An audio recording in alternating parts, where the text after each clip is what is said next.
Would you be willing to look at the CIA file on Jeffrey Epstein? If there is such a file, and if it has not already been turned over to the FBI will look at any new investigative leads. Have you made any progress on the pipe bomb investigation January 6th, and have you made any progress on the motive? Tonight's hearing breaks into one of the most controversial chapters in recent American history, Jeffrey Epstein's trafficking network, and the powerful individuals who may have benefited from it. Representative Thomas Massie questions FBI Director Kash Patel, pushing for accountability and transparency from a system that has long been accused of protecting the influential.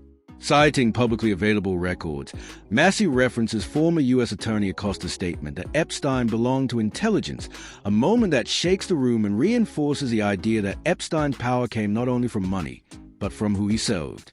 The hearing begins to quietly press against an establishment that has guarded uncomfortable truths for decades. Mr. Chairman, I have a unanimous consent request. Gentleman's recognized. So I've got 4 documents I'd like to introduce into the record. The first one is Jeffrey Epstein's 6th story played out for years in plain sight. And Acosta is quoted in here saying, "I was told Epstein belonged to intelligence and to leave it alone." The second document is entitled, "What Epstein's Bodyguard Warned About His CIA Connections." The third document is from Fox Digital. It's titled, "Epstein's Private Calendar Reveals Planned Meetings with Obama Admin Official CIA Chief." And the last document is Wall Street Journal article that highlights Ehud Barak's 36 meetings with Jeffrey Epstein. He was the former Prime Minister of Israel and head of military intelligence for Israel. It may have held that title when he met Epstein, and then, yes. Without objection, the gentleman. Massie escalates the exchange by reading directly from FBI FD 302 reports created with the help of victims. He lists financiers, a royal, a Hollywood producer, and a music executive, figures who enjoyed influence and access while escaping real scrutiny. The public has long wondered how so many prominent names surrounded a convicted offender without consequence. When Massie asks if these individuals were ever seriously investigated, Patel replies that previous administrations found no basis for additional charges. To many, this sounds like the old bureaucratic loop of review, redact, and defer, raising questions not about politics, but about trust in the justice system. Without objection, the gentleman will hold for a second. The gentleman from Maryland is recognized. Thank you, Mr. Chairman. Just one UC request. This is Judge Engelmeyer's decision from August in U.S. versus Epstein, stating the government's 100,000 pages of Epstein files dwarfs the 70-odd pages of Epstein grand jury materials. Without objection, the gentleman from Kentucky is recognized for 5 minutes. Thank you, Mr. Chairman. Director Patel, I watched some of your Senate hearing yesterday when Senator Kennedy asked you, you've seen most of the files, who, if anyone, did Epstein traffic these women to besides himself? You replied, according to the transcript, there is no credible information that he trafficked them to anyone else.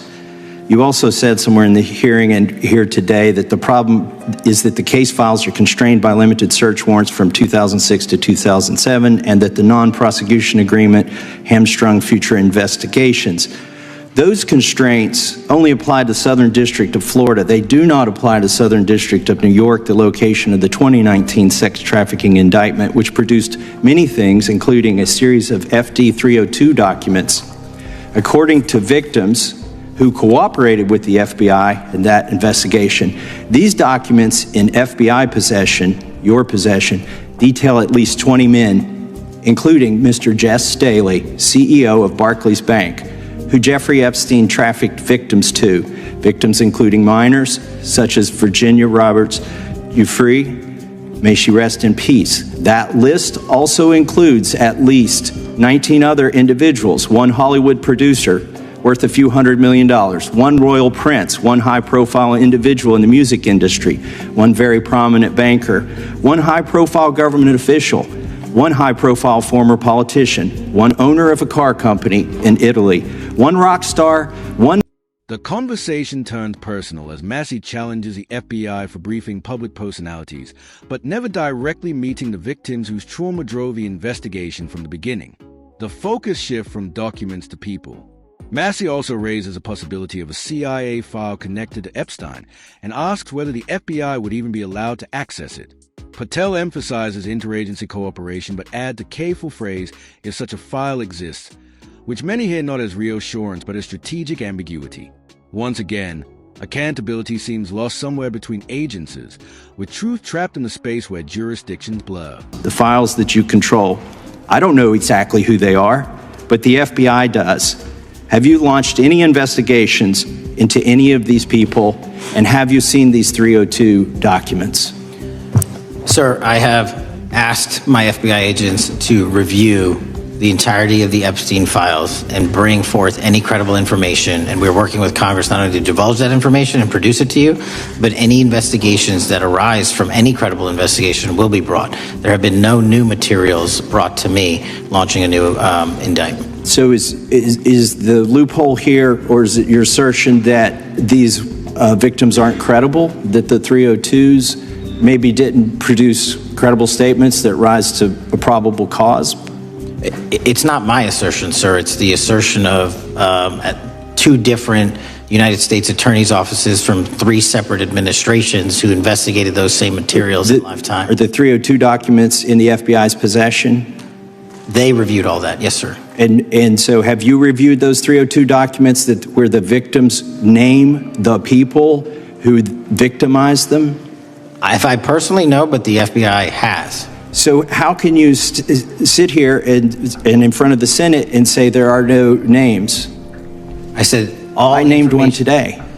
I said we are not in the practice at the Department of Justice FBI of releasing victims' names.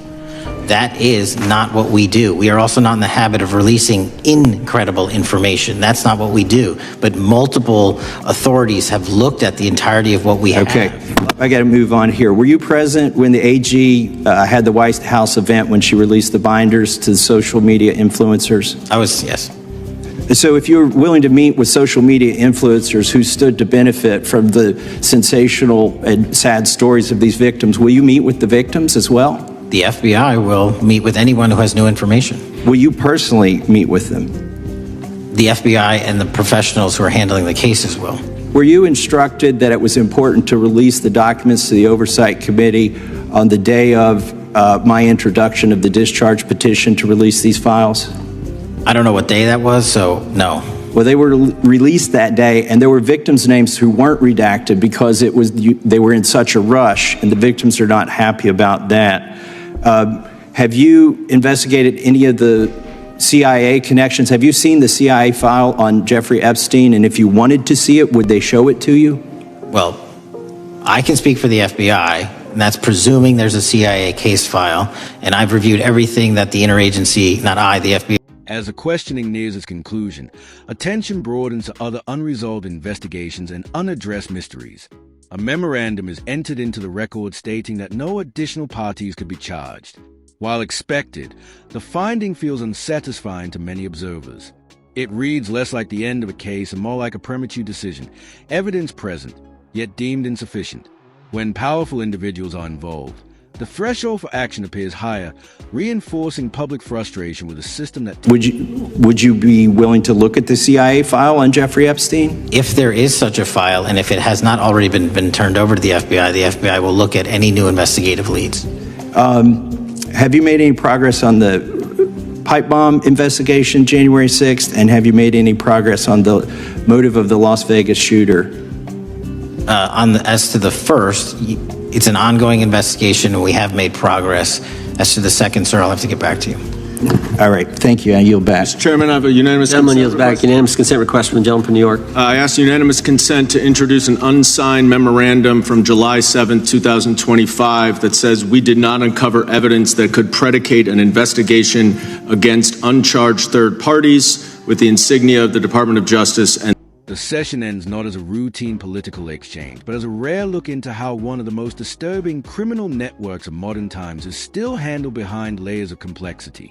Regardless of whether one supports Massie or Patel, the central truth remains. Victims deserve transparency, and the public deserves confidence that justice does not depend on status. If hearings like this continue, they may eventually bring clarity to a story long clouded by secrecy. Until then, citizens will continue asking questions, not out of anger, but from a steady belief that truth should never depend on power.